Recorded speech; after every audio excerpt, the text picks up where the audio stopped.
सच्चा सुख मिलता। अब भगवान शंकर समझा रहे हो बच्चों को, अपनी फैमिली वालों को, कि उमा कहूं मैं अनुभव अपना, सत हरि भजन जगत सब सपना। यदि ये बात घर में गहराई से करी जाए तो क्या अपने बच्चों का आध्यात्मिक उन्नयन कोई रोक पाएगा? अंदर का आंतरिक विकास कोई रोक पाएगा? अपने बच्चे सूर्योदय के बाद 9 बजे तक सो पाएंगे? 1:30 बजे तक फेसबुक पे चीटिंग कर पाएंगे? अरे माता पिता जागरूक होंगे ना। आप यदि बच्चों को अच्छे संस्कार देने के अपने दायित्व को निभाओगे ना, तो ये परिवार के बच्चे देवता बन जाएंगे। देवता क्या बन जाएंगे बच्चे? देवता। लेकिन इनको देवता बनाना कि नहीं बनाना? अरे जिनके बच्चे शराब पीते हैं, जुआ खेलते हैं, और माता पिता की छाती से पूछो क्या गुजरती है। आज अपने समाज में जिस प्रकार से नैतिक पतन, सांस्कृतिक ह्रास, आज बच्चों से कहो चलो बैठो पूजा में, चल दिन कर ले, उन्होंने ना पत्नी की सुनते ना माँ की सुनते। यदि वो कहते कि आ जाओ, ठाकुर जी की आरती कर रहे, भगवान की आरती कर रहे, तुलसी की आरती कर रहे, अपने रामायण की गीता की आरती कर, चलो छोड़ो गीता रामायण भगवान। जिस माँ ने 9 महीने कोख में रखा, उस माँ को क्या बच्चे नौजवानों मस्तक रख के प्रणाम करने का संकल्प ले सकते हो? बोलो हाँ स्वामी जी। हाँ स्वामी जी। क्या खर्चा है इसमें? अरे उस माँ का उपकार किसी से चुकता है कभी?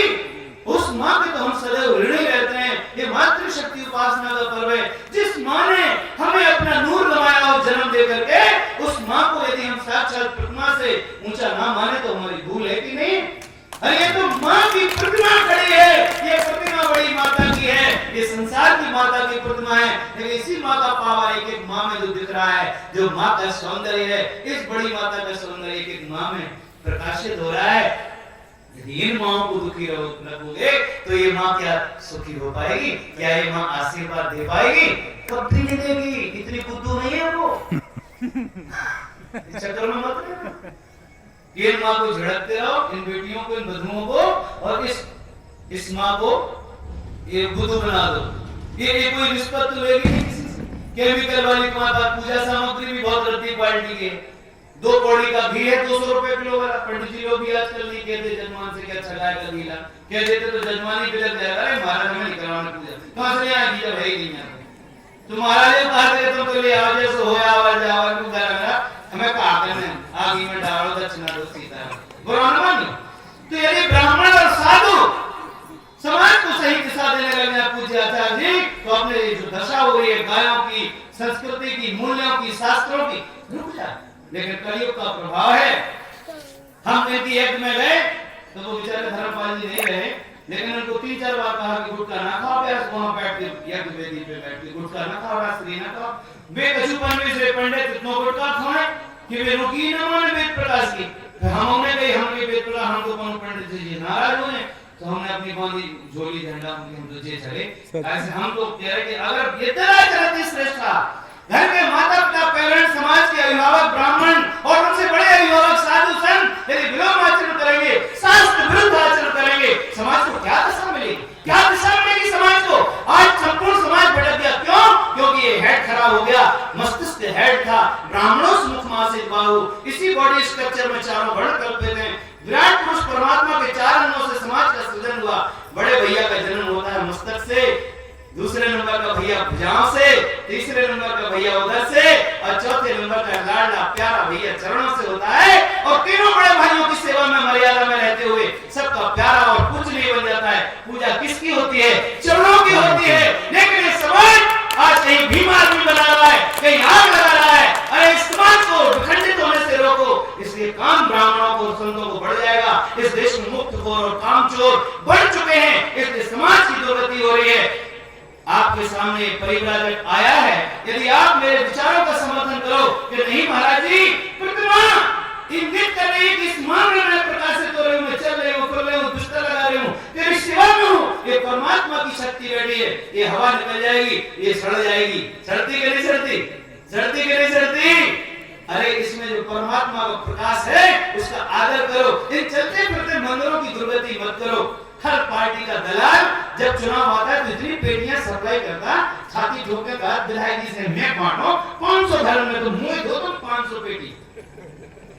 बड़े दलालों बड़ी छाती छोड़ी है तुम्हारी, बोनस कर रहे हो समाज को, अपनो ही सबो आस्तीन को समा पखारो समाज को, हमारो तुम भैया भतीजों का खारो समाज का। अमेरिका से मंगाया बाइडेन बता, लेकिन ऐसा दुर्भाग्य कि हम ही तुम ही सब जने इतने स्वार्थ में लगते हैं कि अपने समाज के भले की कोई चिंता ही नहीं है। इन्हीं लड़का ना जी को लड़का हम गालो दिखाते ना होन हाल दिखा वो यहाँ से कह देते कछु उल्टो सीधो कि जीवी की जमीन पे गया दुश्मन खाना प्रयास करना तो मोड़े मोड़े की गोली आते डाल तो जोई करना बाद में सारे तो से कह नहीं लो हाँ सारे से कह के तो टाइम ही नहीं है।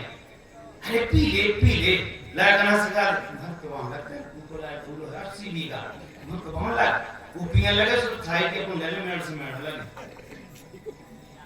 वारे समाज।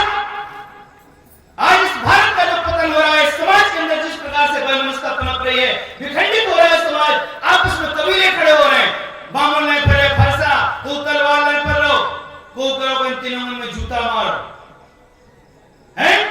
आज समाज की जो दशा हो रही है, अरे इस समाज को आप देखो कितनी बड़ी इकाई है, राज तो बहुत छोटी इकाई, थाने में 40 सिपाही हैं और 40 सिपाही कितने बड़े समाज के नियंत्रण में लाए, जबकि सबके घर धरी अद्दी कट्टा बंदूकें बम हथगोला। अगर खदेड़ो चाहो तो 4000 नहीं 40,000 खरीदे समाज खदेड़ दे, लेकिन वे शराब पीवा रहे, ठेकन से पैसा ले रहे, सिस्टम चल रहा है। तो ये जो रजिस्टर्ड गुंडागर्दी है समाज के ऊपर नियंत्रण कर रही है, इसके लिए समझो नहीं कर पाओगे, क्योंकि हमारे तुम्हारे आस्तीन के दलाल जो बैठे हैं सर्प बन के वो डस रहे हैं समाज को। बोलो सही के दलाल सही है। यदि समाज को बचाना है तो संतों की आवाज को समझो, और यदि संतों की बात समझोगे तो ये दलाल जो समाज को नष्ट कर रहे हैं उस दुष्ट यूनिट के साथ लगे हुए हैं जो शोषण के लिए खड़ी है, कोई भी ताकत